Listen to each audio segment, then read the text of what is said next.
Representing Equity is a Northeast Pennsylvania business podcast that highlights regional business owners from marginalized and historically underrepresented groups. This podcast is a means of not only amplifying these businesses, but also raising awareness of some of the hurdles and concerns underrepresented businesses face here in Northeast PA. This podcast is sponsored by the Wilkes-Barre Connect program, the entrepreneurial and economic development arm of the Greater Wyoming Valley Chamber of Commerce. Connect just introduced a brand new equity initiative called the Connect Inclusive Program, which was created to address systemic and historical barriers to entrepreneurship and business growth experienced by individuals from minority communities. We do this by providing accessible resources specifically tailored to their needs, providing them with all stages of education and technical resources to start up or continue to grow their business.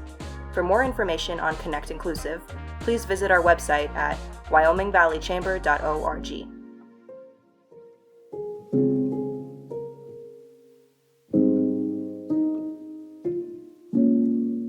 All right, so for this episode, I'm here today with Janiece Montes of Janieces Purses, right?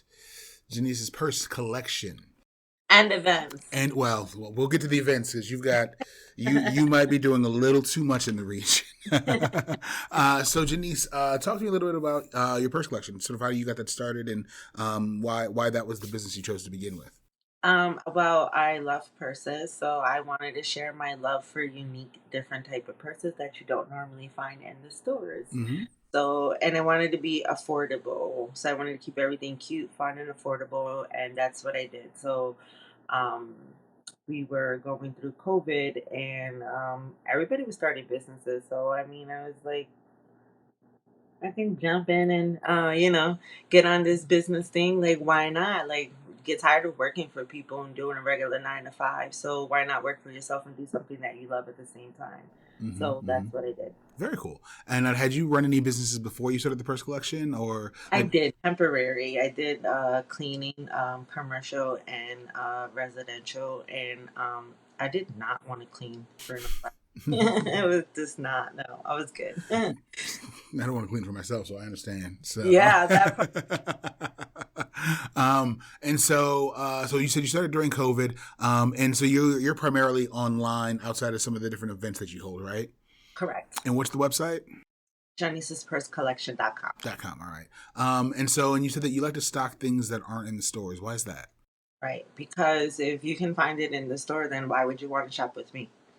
There you go. Short and to the point. And so now were you going to events similar to the Black Business Expo before you decided to start that? Like the little pop-up events, were you already doing those before the expo? Yeah, I was. They weren't super popular in our area as far as pop-up markets. They were more like craft fairs, mm-hmm. and they're geared more to like handmade people, and that was kind of like that was it. Mm-hmm. That, if you weren't a handcrafter, you weren't handmade or a baker, like you pretty much didn't fit in with them. So the pop-up market started really slow here. And then once I started them for myself and then mm-hmm. like opening it up to like more than handcrafters, it kind of became more of a community event thing. So that was kind of great. Very cool. And can you talk a little bit more about that difference so here in Northeast PA, we already have a lot of the craft fairs that are happening, but you were taking folks who had items to sell, but they weren't handmade. Talk a little bit more about that. Right. So, everybody isn't a crafter, mm-hmm. but we do have items and, sometimes we kind of do personalized items per the customer's request. So we're not technically handcrafters, but mm-hmm. we're resellers, and we have items that you won't find in the store. We have items that customers are looking for right on hand, or, we can get particular things that you can't just order online through a corporate, mm-hmm. Website. But when you have somebody local, it's more personal and it's more inclusive to what you can get. So it's more of a convenient thing. So so I wanted to give those people, including myself, because I'm like, I sell purses and I need people to know that I sell purses. But when I would sign up for craft fairs, I'm not a crafter and I'm not hand making these beautiful purses that I sell. So it's like I didn't really fit in. So how do I fit in? Well, you make a way. Right. kind of what I did. So very cool. And so you started with the smaller pop ups. What was the onus, which we're getting to, is the big one, sort of where I think a lot of people first sort of really heard of you, was back in 2021, the Black Owned Business Expo. So how do you go from these small little pop ups that are happening all over NEPA to this one big event where that first year you brought out 700 vendors? Well, the thing about it was, you see the craft fairs, and we're in a predominantly white area, so it's not to go to say that they were excluding us per se, but we weren't, and that's all minority, that we weren't a part of their events. And and it's kind of crazy because we do have a lot of hand talented and handcrafters in our area that are not white. So it's like, where do they get to shine too? Right. So when I was doing the events, and I noticed that we were lacking like the diversity in the area of being able to highlight our businesses, there was no opportunity. So how do I bring this opportunity to this area? And I figured it out. Yeah. I turned away. I got told to change the name. It was kind of rough on the back end. And Talk about that. I was just about to say, I always just like kind of skim talk and No. really get in depth about it, but it was hard. It wasn't easy at all. And first, here's this little, I'm a light skinned Puerto Rican woman, and everybody's just like, no, not you. And or like, how do I bridge this connection with the community and the businesses, and still highlight the Black and brown businesses without them judging us in a way, and how do they see us in a different light than the statistics put out for us? So I wanted to be professional. I wanted everybody in the NEPA area and the surrounding areas to be able to come out and show out, not only like their services and their products, but their actual handcrafted talents that are normally displayed all the time in the area, but just not by the minorities. So Right. it was like we had to like have this event. Yeah. So it was hard in the back end. I got the venues that I would normally reach out with and get like a conversation. It was more like conversation was not there. Conversations weren't happening. Callbacks weren't coming in. The request to change the name, I'll never get over it. It was like, and I just won't go back to that venue. So it was a lot, but and the name we're talking about is Black Owned Business Expo, and so there were that name in itself. Yeah, and so that there were venues who were like, well, maybe if you change the name of the event, we can talk. It could be possible, Yeah, right? Yeah. So, and I think that right there kind of lit the fire, and it's like, well, if they feel that much towards it, that just goes to show that it's a huge necessity. It's not even like a want. It's not even like it should be done. Like, it's a must be done no matter what now. And that's what I did it. I had some friends behind me help, so that was great. And it was successful for everybody involved, and even the community. So I look forward to hosting the third year. And so you had 70 the first year, it was about 50 for the second year. And so still doing it big. What has been the feedback from our community about these expos happening and things of that nature? So as far as both ends, which is kind of really weird, but it's been great. But like from the Black and brown community, it was a huge deal. It's huge. Like, I gave them an opportunity that nobody else would give them. It was like our businesses were on mute until this event. And now it's like, oh, we're all over the billboard, we're all over the radio, we're all over the newspapers, we're all over the TV now. But why couldn't we have, these even small segments for our small Black and brown businesses in the area? Like, why did it have to take this event to like display the greatness within our community. Right. Like, Yeah. Yeah. it's kind of sad, you know? Well, I mean, it's sad, but it's also kind of cool. But that you're the one who spearheaded that, though, right? And so, I mean, I think there were small pockets who were trying to get things up and running, but you were like, I'm just going to do this because I know by the time I found out, people were asking, oh, are you going to this? Or you're part of this? And I was like, I don't know what you're talking about. This, I don't know who she is, but she just picked up and said, I'm doing this, and y'all can either get on board or get off, and everybody got on board. That's right. Right. Well, in the beginning, like, I was nobody. Well, yeah, wanted, right. like, not gonna happen. Like, they're, now, like, that people see that it's big, the organizations, the businesses, and now they're like, how can we help? Right. How can we help? But like, when you're small and you're a nobody, they're just like, you're not. It's not gonna take off. You're not gonna pull this together. Like, there's no way. Yeah, So yeah. we're not worried about you. Another word now, though.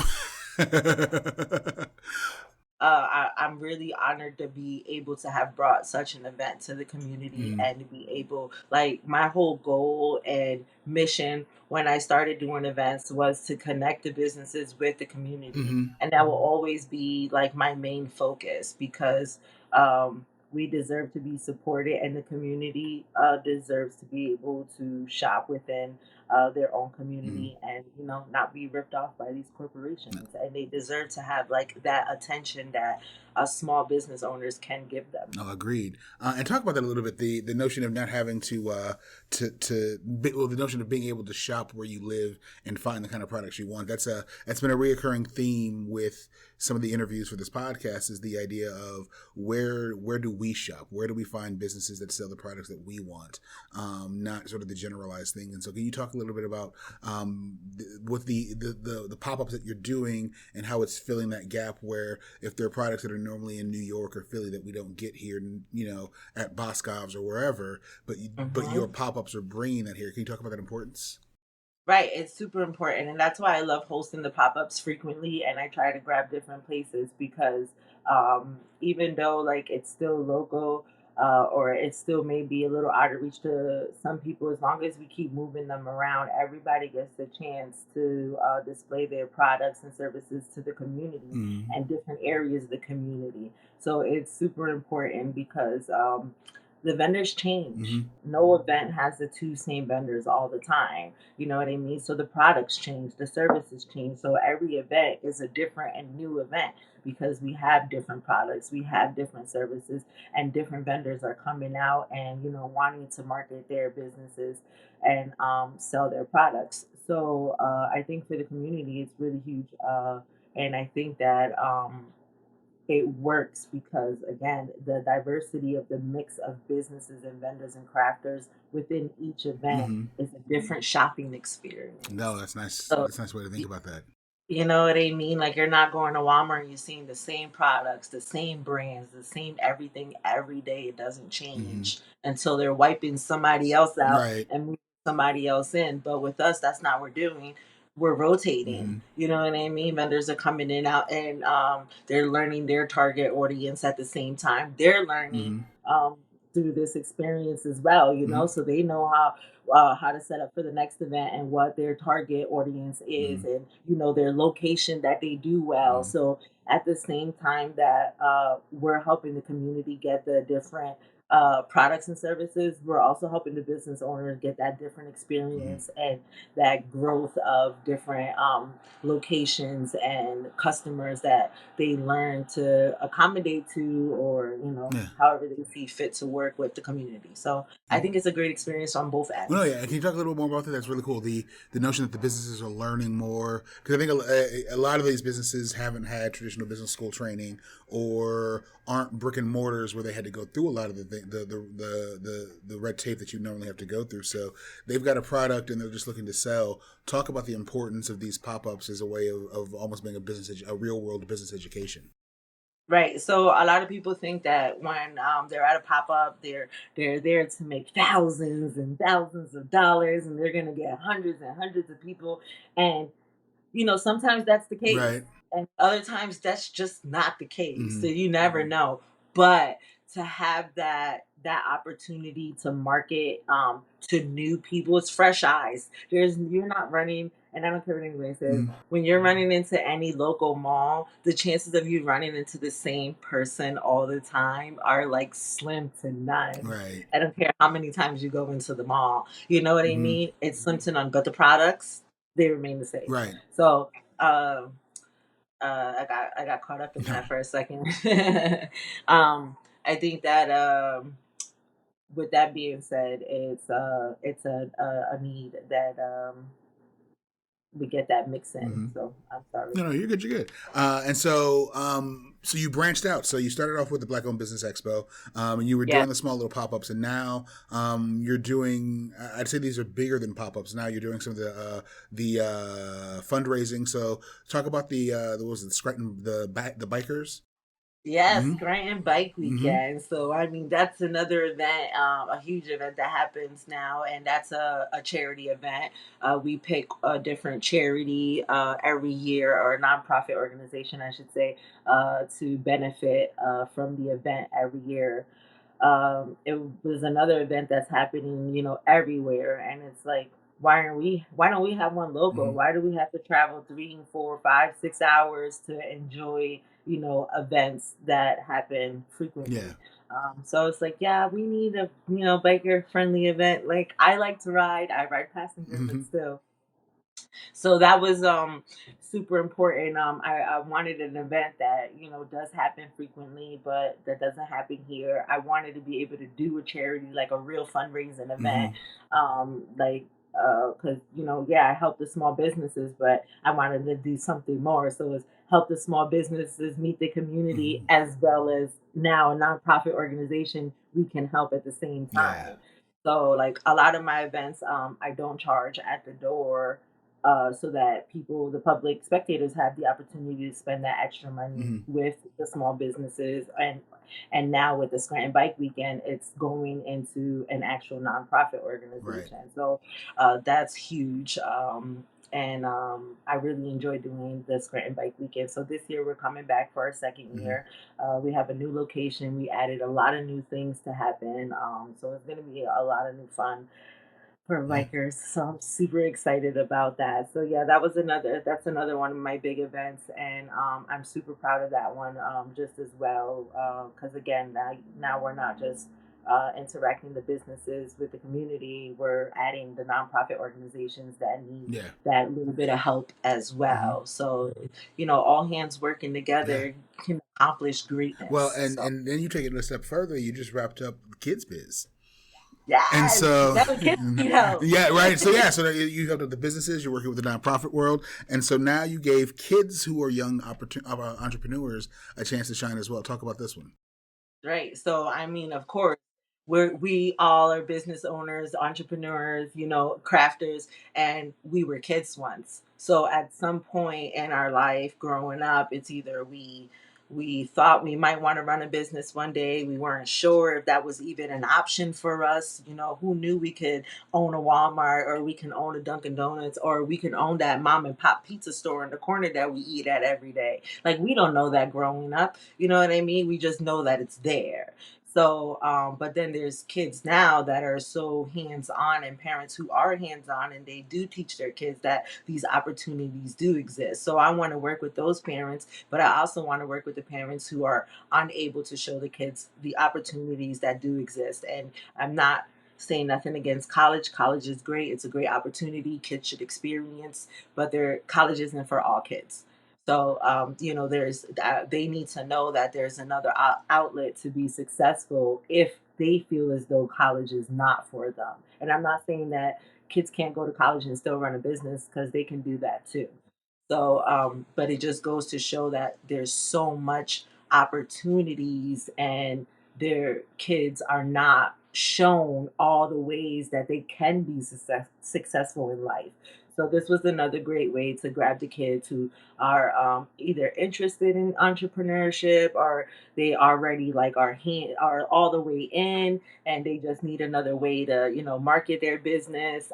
So I have a lot of great plans happening for Kids Biz, and we had a really great response. Like, I was super surprised, but not surprised, but because people do love helping kids. You know what I mean? So it's to have such an opportunity, and again, these simple thoughts of events for kids or for businesses are like they're not happening. So I'm just super excited to be able to bring these opportunities. So yeah, and I love the kids. I have two kids who are entrepreneurs, and it was kind of a spark to me. They're watching mom do all of this, and there's like, how do I share my knowledge as I'm gaining the knowledge? Because while I'm doing all of this, I'm literally learning as I'm growing.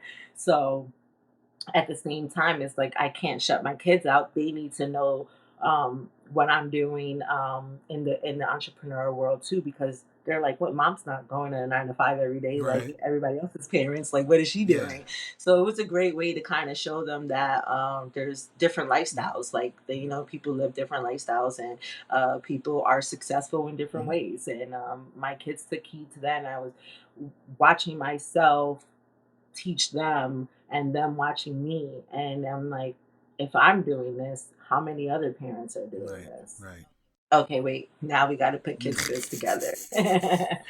So kind of how that went off. No, that's really cool. And so it seems like there's this thread of what you've done. So you start off with your own small business where you're selling purses and trying to reach a community that is almost left out in the local, sort of business scene as far as the items that you sell. And then it grows into these pop-ups when you recognize that there are other businesses like yours who are somewhat left out and on the fringe.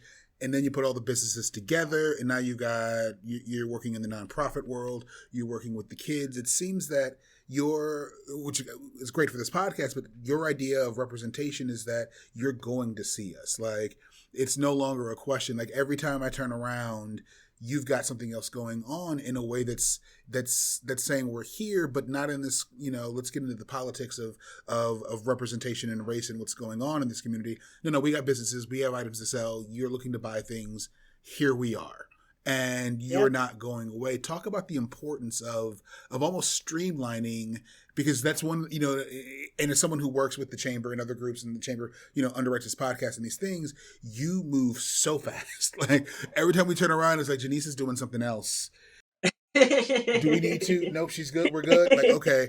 Nope. All right. Does she need help? No. All right. Like, it's one of those, every time we turn around, we're trying to play catch up, but you work in this space that's almost perfect where you don't know enough to ask the bigger questions, so it makes what you do very lean, because that kids biz, I talked with you about that in the fall, and I turn around and it's on WNEP that you're doing the kids biz, Talk about the importance of how you function.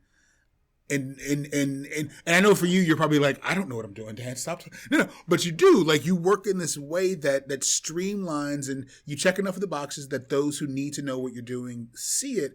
But you don't get bogged down in can we or will they accept or these things.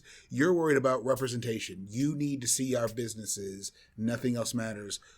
Talk about that approach and why why representation is so important for you. Nobody's going to tell me no. It's not going to happen. More so because I'm not doing it for myself. You know what I mean? Like, anything I do with all of this, even though like it is my business, it's what I do for work.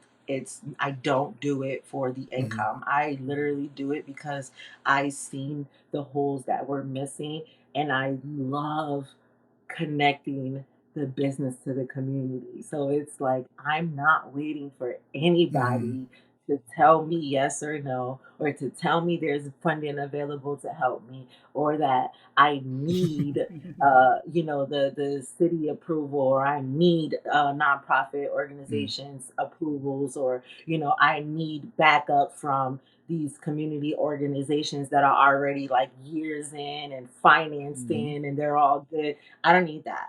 I don't need it, because it's, and I'm not saying like grants are a great thing. They really are. But when you have the drive and you have the community and you know what's missing and what's needed and what's wanted, the finance will just take care of itself. So I don't need the bigger overhead people saying, you can't do it without us because of X, Y, and Z. Nah. Watch me later. Yeah, I'm gonna do it without you, and then I'll decide whether or not I want to do it with you after you see me do it already. Right. And I mean, here's the crazy part. Like, I started 3 years ago doing the small pop ups, right? And you know what's kind of funny? The 20th this month would be the first time I had a pop Mm-hmm. up. So I will make 3 years. So doing this for 3 years and having very minimal, like, big support, it says a lot in Yeah. itself. You know what I mean? Like, I don't like it. It's gonna get done no matter Right. what, because there's a need for it. The community wants it, and what the community wants, they will Right. support. So, and that just says that all in its own. Mm-hmm. You know what I mean? Now with it being important to be able to streamline it as fast as I do, is again, it's based on the community's Mm-hmm. wants. You know, they want it. There's a need for it. So it's like it's a no-brainer when you see like what Scranton, Wilkes-Barre, or I'll say Luzerne County, Lackawanna Mm-hmm. County, any PA in itself, what they're missing. And like, we're all local, we all support and drive within each other's cities and communities to either shop or support family or doing whatever we do. It's like there's so much more in the community, and we can like come out and support each other in bigger Yeah. ways. So as long as you know what the community wants and what they're looking for, it becomes Mm-hmm. easy. Like, you know, like, we know people love to support kids, but why isn't nobody supporting kids who want to be in Right. business? It's a no-brainer that there's kids who want to be in business. It's a no-brainer that there's kids who want to learn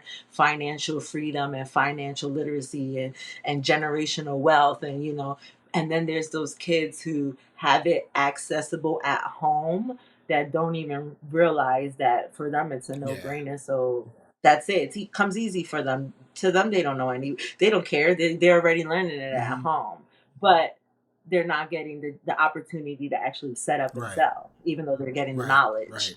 You know what I Yeah. mean? So there's so many different backgrounds to play around with, you know, the kids, and just even regular entrepreneur business owners. So you kind of got to put yourself in a box, outside of a Mm-hmm. box, to see what may be needed or missing or wanted, Yeah.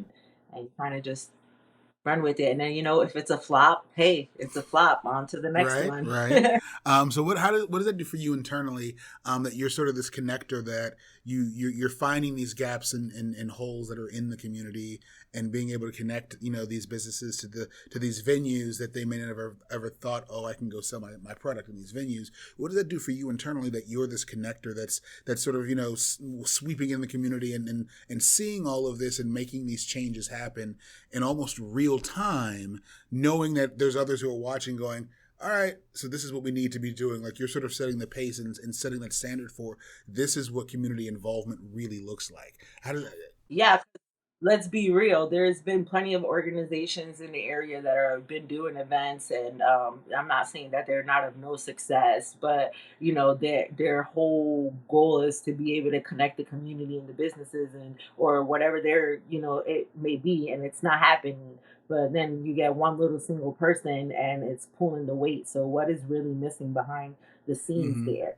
Not my business, but I'm gonna go ahead and bring Yeah, it. You yeah, know. yeah, So I for me it's truly rewarding. Like I said in the beginning, like, I really, really just love to be able to connect these yeah. businesses to the community. And I don't know why. And I don't know, like, it does something for me, and I really love it. And like, now to implement the kids is just even more huge. But it's truly rewarding. When I first started, and the response I got, I first started in one of our local Mm-hmm. malls, and they were even super impressed with the marketing skills that I had none of.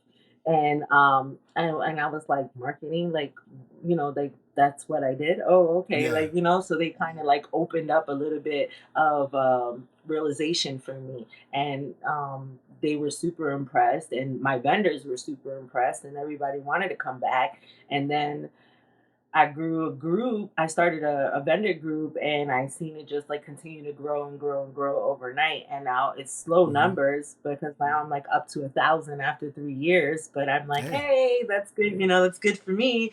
And like, it's rewarding, and it's more so rewarding because especially for the resellers and the people with services. They didn't have that real outlet. So now, like, they Yeah. have like the opportunity, like, hey, where's Johnny's hosting an event? Do I fit in? Like, hey, I don't know if I fit in. Is it worth, taking the opportunity to see if my business does fit Hmm. in? And sometimes it's worth it and sometimes it's not. But at the end of each event, you have opened your business up to quite a few hundreds of new Yeah. eyes, Yeah. basically. Like, your business was now seen by people who would have never seen your business had you not paid X amount of dollars to be in that Hmm. space. You know what I mean? So at the end of the day, when businesses are learning, they're learning that strategic at the same time. Like, is it worth me spending X amount of dollars, to grow my business like this? So for me, it's truly rewarding because they're getting educated, they're getting business, they're getting the opportunity to Hmm. network with other business owners. Like, it's so much happening in even the smallest events that I host. So I Yeah. love it. Like, I really do enjoy it. Like, I don't know, it's great. It really is. I No, really it love comes it. across in your voice. We can hear that this is where your Thank, passion is, and thank so you. so you talk about the nonprofit that you're working on forming, or I'm not sure if it's fully formed yet. Where that's where this is going to Yeah. sort of So land we're now. yeah, so actually I'm working on farming too because Kids Biz has to have one now too because it was like highly demanded. But the nonprofit that I'm working on right now is the NEPA, my Diverse Business Hmm. Connections. So that's going to actually be for the minority communities, our Black and Brown businesses who need direct resources. So we will help them, like, either connect them to resources that we may not have, but that we are affiliated with or we may know Hmm. of. And then we'll be hosting like small events to be able to help them start, grow, and build their businesses. And then I would like to open it up to where we can actually start teaching and hosting business Hmm. seminars for them. And I would like, my hopes are to keep it low to no cost, because I feel like as a nonprofit and as um, an activist for the business community, it's like we don't have those finances and we can't pay you to help us if we're looking how to grow financing. It's like, how do we start if we have to pay Yeah. you? So I want to find that way to be able to assist and not it be like, fees. I want to be able to keep it either low to no cost, and I think that's what's going to help set me apart from nonprofits that are already up and Yeah. running. Very cool. And that kind of leads me to my next question: is where do you see then the next 5 to 10 years? Where's Janiece? Where's the purse business? Where's the nonprofit and the events? Like where are we going? Because we're following you at this point. So where are you taking us? So the purse collection, to be honest, because I'm getting so like really heartfelt into hosting my events and organizing these nonprofits, and it does take a lot of work behind the Mm-hmm. scenes, a lot more than I could have ever imagined. And I really do want that to be like my main focus. So I'm no longer really focusing on my particular Mm-hmm. business in itself. I'm really just looking forward to helping other small businesses and giving more to the community, so that there's more things for us to do locally and more shop Mm-hmm. local. So hopefully I'll be the founder of my two nonprofits in the next 5, and I will have those up and going, and I would have, because I have Comic Con coming as Yeah, yeah, that's well, right. I working saw. with Mm-hmm. Daryl. Yeah, so we needed a Comic Con here, like a real one. So that's gonna be great. And so with all those big events, who knows? I might have another 5 big events. Who knows? Who knows? Who knows? But I'm really excited. And I just want to Mm-hmm. say first and foremost, thank you to all my Mm-hmm. vendors and supporters in the community itself and everybody who's helped in all the events, down to the nonprofit organizations, everybody, at any time that was involved working with me. I really appreciate it because, like, without their support and their assistance, like, I couldn't be saying happy third Right. anniversary to hosting just events. And so, and having at least one award under my belt. Yes, So that's and super after your great. first year, that is right. That is right. Right. So that was great. So that I'm super excited for the next 5 That's to awesome. 10. That's awesome. Well, I know you don't have the Facebook page, but where, if folks want to reach out to you and get in contact, whether they want to be a vendor, they want to get some support behind, or they just want to pitch some ideas, how should folks best get a hold of you? So right now, like my Facebook is Janieces Mm-hmm. Purses, and then I do have Janieces Vendor and Craft Events. That's private group for the vendors and crafters who do want to look or participate in an event with me. And then all my events pretty much have their own pages. So if you just look up the event name, you'll find the event page All right. for it. Well, Janiece, thank you very much for taking this time today. No, thank you, Dan. Look, I'm trying to build a platform for everybody to get a chance to get the flowers. This is amazing. What you're doing is super amazing. Like, you're doing almost the same thing in a different stream. So that's awesome, and congratulations. Well, thank you to very you. much. I thank you very much. So I'm hoping this grows and that we can get all these businesses together and start highlighting them and really let the world know sort of that we're here and we're following your lead and we're not asking questions anymore. We're just taking over. So yeah, that's right. Just take over. Don't ask for permission. Ask forgiveness later. There it is. All right, Janiece, thank you so much.